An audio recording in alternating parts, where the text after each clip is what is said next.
લોકસભા ચૂંટણી પરિણામ બાદ બનાસકાંઠાના સાંસદ ગેનીબેન ઠાકોર દિલ્હી ખાતે નેતાઓની મુલાકાત કર્યા બાદ આજે શક્તિપીઠ અંબાજીના દર્શને પહોંચ્યા હતા।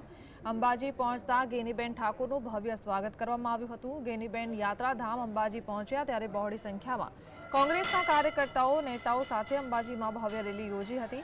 માતાજીની આરતી કરીને તેમણે માતાજીનો આશીર્વાદ મેળવ્યો। તેમણે મીડિયા સમક્ષ જણાવ્યું કે બનાસકાંઠાની જનતા અને કોંગ્રેસના કાર્યકર્તાઓ મારા ઉપર જે વિશ્વાસ રાખીને મને આશીર્વાદ આપ્યા છે તે ફળ સ્વરૂપે હું આજે માં જગતજનની અંબાથી બનાસકાંઠાની જનતાના કાર્યો કરવાની શક્તિ અને આશીર્વાદ આપે તેવી માતાજીની પ્રાર્થના કરી છે। હાલ ગરમી પડતી પાણીની મુશ્કેલી વિશે તેમણે વહીવટી તંત્ર સાથે વાતચીત કરીને યોગ્ય રીતે પાણીનો નિકાલ આવે તેવા પ્રયત્નો કરવા તૈયારી દાખવી હતી।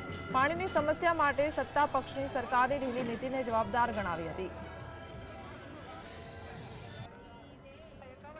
અંબાજીના દર્શન કરવા માટે અમે સૌ આવ્યા છીએ ત્યારે માં જગદંબા અંબાજીને એક જ પ્રાર્થના કરું છું સમગ્ર જિલ્લા વતી કે માં જગદંબા ભાઈચારાની ભાવના રાખે।